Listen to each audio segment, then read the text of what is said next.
दोस्तों, लोगों का अध्यात्म की ओर झुकाव तेजी से बढ़ रहा है, जिसके कारण देश में खूब सारे भगवत कथा के आयोजन हो रहे हैं। बता दें कि भगवत गीता, रामायण, महाभारत या पुराणों की कथा कहने या सुनने वाले कथावाचक होते हैं। सोशल मीडिया के इस दौर में कुछ कथावाचक तो बेहद कम उम्र में रातों रात फेमस हो गए। जिस तरह से इन कथावाचकों के भक्तों के बीच डंका बज रहा है, उसी के अनुसार इन सभी के संपत्ति में भी स्पीड से बढ़ोतरी हो रही है। आज हम आपको देश के कुछ ऐसे ही चुनिंदा कथावाचकों के बारे में बताएंगे कि वे एक कथा के कितना चार्ज करते हैं। लेकिन अभी तक आपने वीडियो को लाइक नहीं किया है तो फटाफट से लाइक कर लीजिए और चैनल पर नए हैं तो सब्सक्राइब करके बेल आइकन को भी ऑन कर लीजिए। चलिए वीडियो को स्टार्ट करते हैं। नंबर 1 पर है जया किशोरी। दोस्तों, सबसे पहले बात करें जया किशोरी की। ये अपनी कहानी के साथ साथ अपने मोटिवेशन वीडियो के लिए भी जानी जाती हैं। उनका अनुसरण करने वालों की संख्या लगातार बढ़ती जा रही है। जया किशोरी अपनी कहानी के लिए देश के साथ साथ विदेशों में भी मशहूर है। जानकारी के अनुसार जया किशोरी की कहानी सुनाने का अनुदान 9,50,000 रुपए है।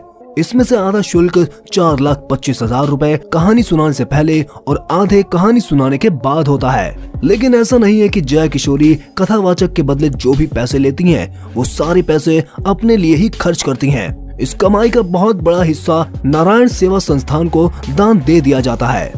नंबर 2 पर है धीरेन्द्र कृष्ण शास्त्री। दोस्तों, अब बात करते हैं बागेश्वर धाम के धीरेन्द्र कृष्ण शास्त्री जी की। इन्होंने अपने दादाजी के कहने पर 9 वर्ष की उम्र में हनुमान जी की भक्ति, सेवा, साधना और पूजा करना शुरू कर दी थी। और कहते हैं कि इनकी साधना का उन पर ऐसा असर हुआ कि बालाजी की कृपा से उन्हें कई सिद्धियां प्राप्त हुई और उन्हीं सिद्धियों का असर आज उनके द्वारा लगाए जाने वाले दरबार में दिखाई देता है। वहीं अगर हम बात करें इनकी एक कथा की फीस की, तो काफी लोग यह अफवाह फैलाते हैं कि शास्त्री जी अपने कथा या भगवत के लिए 1 करोड़ रुपए चार्ज करते हैं, जबकि ऐसा नहीं है। असल में शास्त्री जी जहाँ जहाँ भी कथा भागवत करने जाते हैं, वहाँ पर खुद के लिए 1 भी रुपया नहीं लेते। उनका कहना होता है कि जो भी कथा करवाए वह लोगों के रुकने की व्यवस्था करे और पंडाल की व्यवस्था और अन्य पूजा भंडार की व्यवस्था खुद से ही करे। पर दोस्तों, आपको बता दें कि धीरेन्द्र शास्त्री जी यूट्यूब से हर महीने लगभग 10 लाख रुपए कमा लेते हैं। नंबर 3 पर है राजन जी महाराज। ये एक प्रसिद्ध कथावाचक हैं। ये मैथिली व भोजपुरी भक्ति गीतों को सुर देने के लिए भी जाने जाते हैं। इन्हें बचपन से ही अध्यात्म में विशेष रुचि थी। इनका असली नाम राजन तिवारी है। उन्होंने 2011 में कोलकाता से ही वाचन चालू किया था। इनके सीताराम का भजन बहुत ही प्रसिद्ध है। पूज्य राजन जी महाराज एक प्रसिद्ध व्यक्ति हैं। कई युवा उन्हें अपना आदर्श मानते हैं। ये अपनी कथा और भजन के लिए 12 लाख रुपए लेते हैं, जो कि कथा व्यवस्था में लगते हैं, ताकि कथा सुनाते समय लोगों को कोई समस्या ना हो और आराम से कथा सुन सके। नंबर 4 पर है देवकी नंदन। कथावाचक देवकी नंदन ठाकुर की अगर बात करें तो ये एक पुराण कथावाचक, गायक और आध्यात्मिक गुरु भी हैं। 2015 में इन्हें यूपी रत्न पुरस्कार से सम्मानित भी किया जा चुका है। देवकी नंदन जी डेनमार्क, स्वीडन, नॉर्वे जैसी जगहों में भी अपनी कथा सुना चुके हैं। इन्होंने विश्व में शांति के लिए सेवा चैरिटेबल ट्रस्ट की स्थापना की। इसीलिए श्री ब्राह्मण महासंघ ने परम पूज्य श्री देवकी नंदन ठाकुर महाराज जी को आचार्येंद्र के पद के साथ सम्मानित किया है। देवकी नंदन ठाकुर जी की नेटवर्थ लगभग 5 से 7 करोड़ रुपए है। इंटरनेट पर मिली जानकारी के अनुसार वह एक कथा करने की फीस 10 से 12 लाख रुपए लेते हैं। नंबर 5 पर है अनिरुद्धाचार्य जी।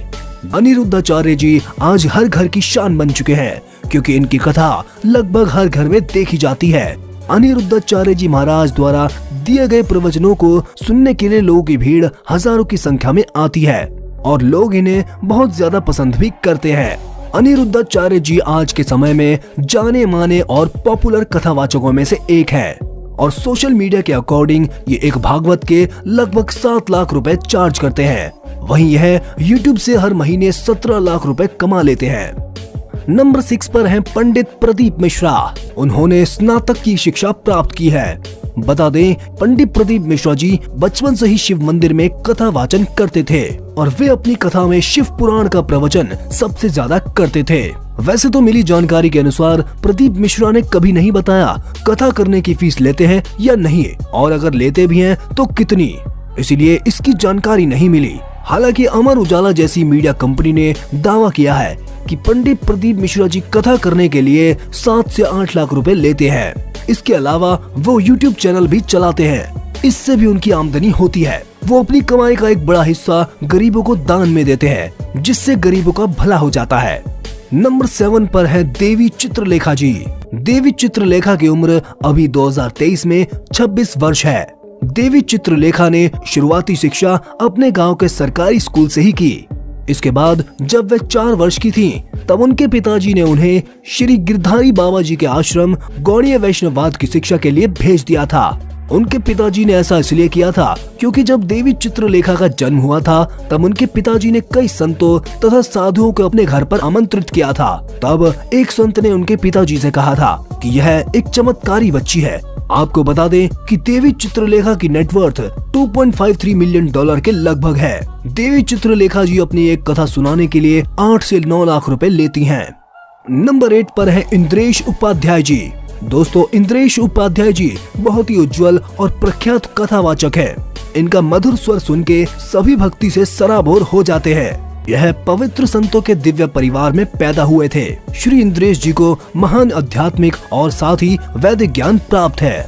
जब वह सिर्फ 13 वर्ष के थे, तो इन्होंने अपने पिता के आशीर्वाद और मार्गदर्शन के साथ पुनः श्रीमद् भागवत महापुराण को सीख लिया था। इनके भजन सुनने वाले बताते हैं कि इंद्रेश जी की वाणी सुनकर हृदय, मन और आत्मा को ज्ञान और खुशी से भर देती है। आपको बता दें कि ये एक कथा सुनाने के लिए 4 से 5 लाख रुपए लेते हैं। नंबर 9 पर है स्वामी रामभद्राचार्य। दोस्तों, रामभद्राचार्य जी का वास्तविक नाम गिरधा मिश्रा है। जब इनकी उम्र महज 2 साल की थी, तभी यह दृष्टिहीन हो गए थे। आपको बता दें कि स्वामी रामभद्राचार्य 22 भाषा बोल सकते हैं और इसके साथ साथ उन्होंने 100 से भी अधिक पुस्तकें लिखी है। स्वामी जी को 2015 में भारत के दूसरे सर्वोच्च सम्मान पद्म विभूषण से सम्मानित किया गया था। अब बात करें इनकी कमाई की, तो सोशल मीडिया के अकॉर्डिंग यह हर महीने लगभग 5.5 लाख रुपए कमा लेते हैं। नंबर 10 पर है श्री गौरव कृष्ण शास्त्री। श्री गौरव कृष्ण जी महाराज जब मात्र 18 साल के थे, तो उन्होंने अपनी पहली भागवत कथा सुनाई। श्री गौरव कृष्ण जी महाराज के कथन को सुनकर विशाल जन समुदाय ने उन्हें सुनने के लिए एकत्र किया और भागवत के प्रेम में 7 दिन पूरी तरह से सराबोर से आत्मिक आनंद प्राप्त किया। आपको बता दें कि रिपोर्ट्स के मुताबिक यह अपने YouTube चैनल से हर महीने लगभग 3 लाख रुपए कमा लेते हैं। वैसे दोस्तों, इन सभी कथावाचकों में से आप किसकी कथा सुनते हैं, हमें कमेंट बॉक्स में जरूर बताइएगा।